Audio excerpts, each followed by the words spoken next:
guys, I hope you're doing absolutely fine. I'm so happy to be here with you today. So at the onset of this video, let me tell you that whatever I share on this channel is not only on the basis of experience that I've gained with my own two sweet little kids.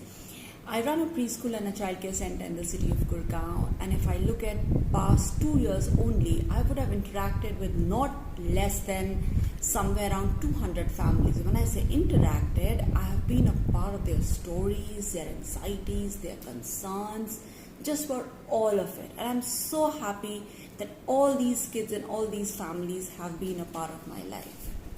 So whatever comes on this channel is purely on the basis of my observation of all these wonderful people in my life. Now coming to what this video is all about, this video has been divided into two parts, and we're going to talk about a topic which is very, very pertinent and is of great concern to almost all the families which have young kids.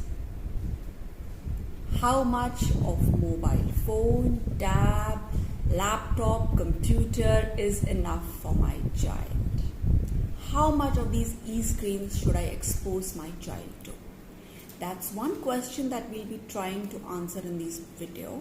And second question that we'll be talking about, second topic that we'll be talking about would be the negative impact of all these e-screens around that our kids might suffer from. Now there are certain impacts which are very, very apparent, but there are certain impacts which many of you parents might not even be aware of. In the second part of this series, parents will be talking about how to deal with this scenario now. Now these mobile phones and these tabs and these e-screens are here to stay. What possible steps can we as young parents take to ensure that our young kids are always safeguarded and remain absolutely safe with these devices around? So coming to the question, how much is enough? Now me and my team did a lot of research on any possible guidelines that are there on usage of e-screens. Now when it comes to Indian Academy of Pediatrics, I'm sorry, I haven't really come across any guidelines on this vast internet resource. If there is anything that you guys have with you with respect to guidelines issued by IAP, which is Indian Academy of Pediatrics, do mention in the comment section below. But yeah, we did lay our hands on guidelines which have been very, very clearly stated by American Academy of Pediatrics and Canadian Academy of Pediatrics. And both of them in sync talk about the guidelines as follows. Please hear me very, very carefully. Now the guidelines are, if your child is less than 2 years, no e-screen should be given to the child. American Academy of Pediatrics does make a qualification here, and they say that if your child's between 18 months to 2 years, you could possibly expose your child to about 20 minutes of e-screen, but that should be purely for social interaction purposes, where your child can interact with the grandparents, with other siblings, or probably one of the parents is there in the other city. They could possibly use these e-screens to keep in touch with them. Nothing beyond that. Let me reiterate, less than 2 years, no e-screens at all. 2 to 4 years, only half an hour, coupled with co-viewing with one of the parents. Now when I say co-viewing, which means the parent sits along with the child, views whatever content is there on the phone or on the device, and has a conversation alongside regarding that content. More than 4 years, 1 hour of e-screen only. 1 hour per day of e-screen only. Co-viewing is recommended. Along with it, in this particular age group, parents need to be very, very careful on the content that your child is viewing. It's very important to keep a stringent control on this content. There are lots of applications, lots of softwares that are available. You can Google probably for some of them, which you can install on this device and ensure that no wrong content lands up on the mobile device when your child's viewing all these things in there. So that's something very, very important. I know many of you might just feel that these guidelines are very, very stringent. Many of you might just argue that all these guidelines are applicable for American and Canadian kids because they're issued by their respective academies, and probably they're not applicable for us Indians, Indian families and Indian kids. But let me tell you, I've been in this space for a long time. Lots of doctors, lots of pediatricians, many child psychologists, many doctors who are dealing with autistic kids. I've spoken to a lot of them, and they all support these guidelines in union. And after I tell you the negative impact that these e-screens are having on our kids, you probably wouldn't feel that these guidelines are as stringent. Now, coming to the negative impact of all these e-screens, first negative impact, the most apparent one, which is on the vision. Obviously, if you're exposing e-screen, if your children are getting exposed to e-screen for a longer period of time, their eyes will obviously get strained. There might be issues with their eyesight. When we join any corporate organization, when we are assigned a workstation in our workplace, we are always told about 20-20-20 rule, which essentially says that when you're staring at your workstation on the computer screen for 20 minutes, after every 20 minutes, you need to look at an object which is 20 feet away from you for 20 seconds. And it minimizes the strain on the eyes.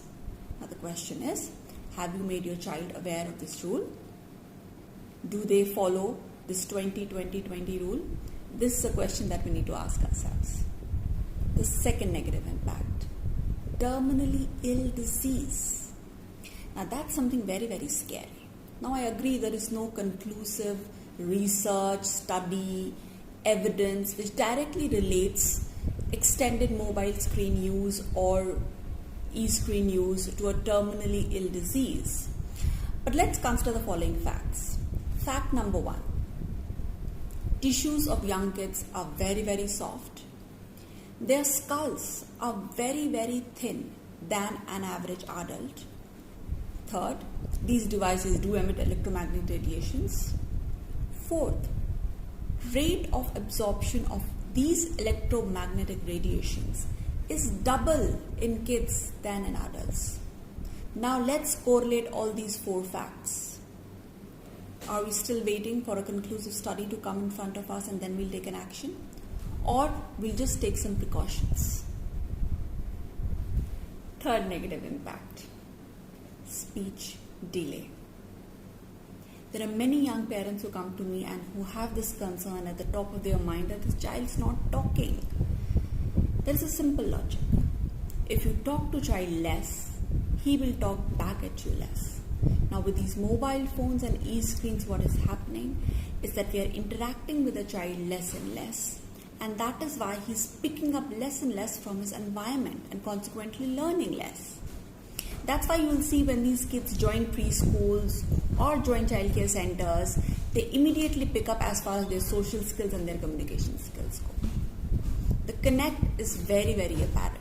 In fact, in a study, it has been seen that even if a television is on in the background and nobody is actually actively watching it, the number of words that a parent speaks to a toddler comes down from 940 words an hour to about 740 words an hour. Now can you beat it? You're not even actively watching it and you've already started speaking less.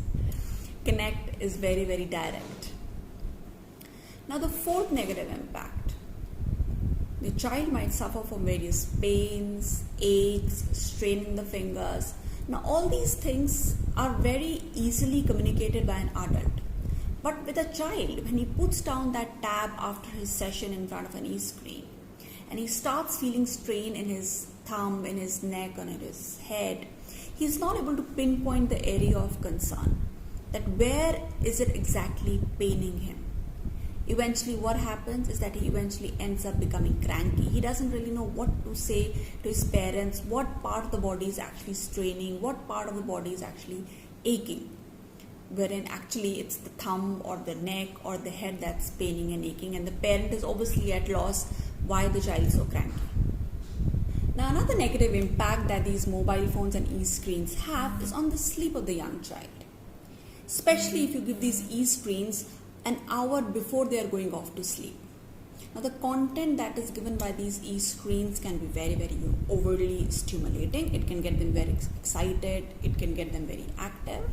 Another reason is that there is a lot of research that has been done on blue light that is emitted by these devices, which has a direct impact on the biological clock of the child and also of the adult.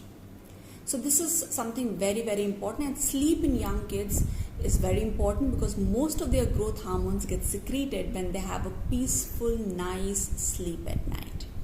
Needless to say, if they have disrupted sleep, if they do not get sleep, secretion of these growth hormones definitely will get affected. Now, another negative impact can be on the child's ability to develop his skill of concentration and focus.